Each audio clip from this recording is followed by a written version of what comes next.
Well, today I've got the old unicorn out here, and also have some parts for Brexit. This car is no longer giving me heat out of the vents below 2000 RPM, and that's kind of a known fault for the earlier plastic water pumps that these sometimes came with. And this car's done a lot of miles, so if that's an original pump, it's well and truly spent. It's the same water pump as basically every inline six from 1991 to 2006, so I keep a whole bunch of these on the shelf. Have one with me in the passenger seat. I just got here, so I have to grab my fan clutch wrench, grab a pliers to get that fan shroud out, and then it's really easy to actually do the water pump itself, so I still have to do that. I also found a spare Vanos engine harness for Brexit. This one's completely unmolested. It's for an automatic transmission, but that doesn't matter for testing purposes whatsoever. So depending on how much time I have, how smoothly this water pump job goes, I may throw that harness on just to kind of eliminate more variables. I did forget to bring a mass airflow sensor, just a standard one, to see if I could get the harness that's in there to work, but again, I come back to it's not priming the fuel pump, so I kind of struggle with what the actual issue is. So this is pretty much the last variable I haven't tried swapping out yet on Brexit. If this doesn't work, I think I'm just going to find an OBD2 harness, pay the money, buy the RK Tunes setup, and just plug away with that, because this is getting kind of ridiculous. And although the winter is halfway over, I'd still like to get it running before springtime just to button up all the loose ends. So that is what I am doing today. Pretty boring, but lots of single Vanos 24 valve stuff. So I got my, I actually don't have the real fan clutch wrench here, it's at my house, but I have this Park Tool bicycle bottom bracket wrench, which I almost prefer to the real thing just because of how thin it is. So I grabbed the 32 mil, popped it on that nut there, and then what you have to do, if you don't have a real tool, trying to focus down in there for you. But anyway, you get a screwdriver between the nut and the threaded centerpiece. Wow, I wish that would focus. There we go. So, yeah. Just put a screwdriver there, and that keeps it from spinning the other direction, and then you can really crank on the wrench and the screwdriver at the same time. So that's kind of the shade tree way to get that job done. Now that that's all taken care of, I'm just going to grab a standard screwdriver and a small pliers to pull this two-piece clip out on both sides, pull the shroud upward and get that out of the way, and then I'll probably slowly release the cooling system pressure just so I don't make an even bigger mess when I eventually pull all the coolant pressure out of this thing. And when you pull the water pump out of the block, you drain pretty much all the coolant that's in it anyway. So the shroud's off, and this belt actually looks really fresh. So the car has been maintained. That water pump, no, I can't tell yet. We'll see when we get that pulley off. First step now, before you undo the belt with that Torx, looks like T40 or 45 down there on the main tensioner, this guy, just by mounting your socket in there and pushing down to relieve the hydraulic tension. You don't actually take the bolt out of it, obviously. Before you do that, crack all four of those 10 millimeters loose on the actual hub. This job's actually kind of difficult to do if you take the belt off first, because then you're kind of spinning against nothing. So I'd recommend cracking all four of those loose first, and then taking care of your tensioner there. Okay, so I have all four of those loosened. Now it's time to get the tension off of this thing. It actually feels like it's a T50 in my case. So yeah, just work it a little bit. If you're looking at it, it's clockwise. Just pull it enough where you can get the belt off, slide the belt off, and then finish taking the 10 millimeters off of the pulley, and then you can take the pulley off the water pump. Well, there's our pulley. And that water pump is not original, but it is not new. So definitely a good thing we're changing it out. There's actually quite a bit of play in the bearing on this one. So next step is going to be putting a bin underneath the front of the engine to try to catch as much of the coolant as I possibly can. I've taken the cap off. So once you have the bin underneath, those 4 10 millimeters come out, and then either pull hard, or you can find a little 10 mil bolt and actually thread it into the hole on both sides, and as you tighten it down, it will actually walk the pump out of the timing cover. So that's probably what I'm going to do, just to try to reduce the amount of coolant that gets on the floor. But you can just pull it out by hand as well. There's a giant O-ring on it, and that's what you're fighting against. So there you can see the 2 longer bolts I grabbed from my stockpile and threaded in. Now what I'm going to do is just slowly tighten those down, going back and forth every 3 or 4 turns. And eventually that will actually pry the pump away from the timing case. And there we have it. About 3/4 of the way in, it popped the pump right loose. No drama, no nothing. So now I just have to try to bin as much of this coolant as I can. Perfect. So once that's done draining, I'll pull that the rest of the way out and show you the differences between the old and the new.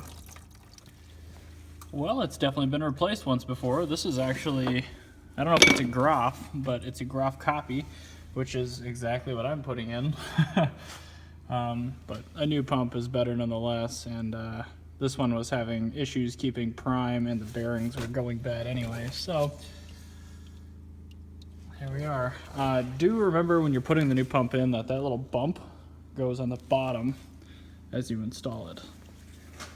There's really nothing special about putting it in, just get it seated in the front timing case until you can thread the nuts on there, and then basically just snug them down. You don't really torque the nuts. You don't want to break those little studs off. So get that slotted right on in there. Get your pulley back on it. Get the belt back on it. Snug down the 4 nuts on your water pump pulley, and you're pretty much good to go after you refill it with coolant. But I'll go over the best way to refill these with coolant as well. So there we have it. New pump's installed, belt's back on. When you're filling these up, loosen your bleed screw, take it completely out, and then fill in here until you have coolant coming out of here. I've really never run into a problem doing only that. I know the service manual says fill the expansion tank halfway up with this closed, run the car for a little while, check for heat, then bleed it, and then do it over and over again. But I'm just telling you what's worked for me, and that is just fill this up until you get coolant coming out of there, put the bleed screw in, put the cap back on it, go for a drive, and as long as you have heat, you're good. You can always top it up later. But that's what I'm gonna do. Gonna reuse the coolant because it's a $250 car. And yeah, I was actually surprised the old pump was of such good quality. I was expecting a really garbagey plastic pump, so previous owner did indeed care at least a little bit.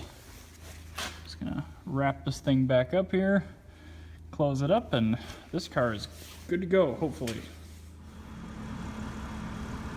Well, I decided not to work on the Unicorn today, but I did come downstairs, just to leave the car running, to make sure that the cooling system is going to work, and make sure the radiator gets warm, and then also have a couple of goodies for the Boxster in this box. So this car had that aftermarket Kenwood radio in it, and I bought it with no volume knob, which was a huge pain. So I just bought a random Kenwood volume knob on eBay. I'm going to see if that fits. It'd be really nice to not have to use a pen to adjust the volume. Hey, I'll take it. Oop, sorry guys. Excellent. Like it's meant to be. The other fun stuff, really not that fun. But I have oil filter. Magnetic drain plug, got one for the Carrera as well. This is a brake light interrupt switch for the cruise control. New washer fluid pump, even though I should really check right now. The washer fluid didn't work when I picked it up, but it was blazing in the south, so I think it might have just had water in it. lots more to come on this thing, but not until a little bit further into the warm season, which starts in a couple of months. Back in the corner, I have the 91 M3, which I'm now realizing is not hooked up to a battery maintainer of any sort. Not even sure if the car has any power. I'm gonna reach in there and see if the ignition's got any juice. So I've got this super rare 6-speed manual rear-wheel drive BMW 3 Series wagon, but unfortunately it was never equipped with the sport package, or my car wasn't anyway. I've done the steering wheel, I've done bigger wheels and tires, done a short shifter with the ZHP knob, but the biggest hanging up point has always been these terrible front seats. They look just fine, but they're super uncomfortable. So luckily I was able to find a pair of heated power lumbar memory leather black sport seats from a sedan that took quite a hit. And it should just be a straight plug and play. On these seats in the back, there's a Torx T50 on both sides. There's a little plastic cover on each seat that looks like this. It normally sits in the seat like that. Get your fingernails into the back of it and it just kind of swings out. And then while you still have the battery connected, use your power seats to unbolt the front Torx T50 as well, which since mine are unbolted, I can go ahead and show you. There you go. So there's a total of 4 bolts holding it to the floor, 1 Torx T50 holding the seat belt on, and then there's an electrical plug underneath.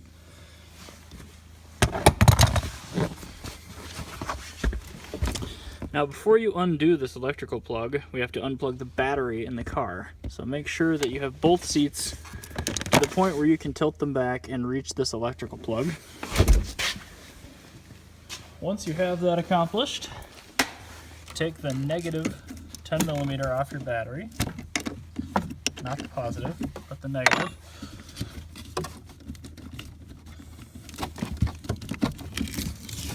And set it out of the way so that it cannot reattach itself to the battery accidentally while you're working. Like that. That's just for airbag reasons. If you leave it connected while you pull the plugs on your seats, you will get airbag faults on the car, which is no fun. So at this point, all you have to do is tilt your seat back, pull the electrical plug, take it out of the car obviously, put your sport seat in, plug the electrical plug in both sides. And then once you've done that, we can bolt them back down in the exact same way you took these out. Once they're bolted down, once the electrical is plugged in, you can plug the battery back in so you can get your dome lights back. But it's a pretty easy swap.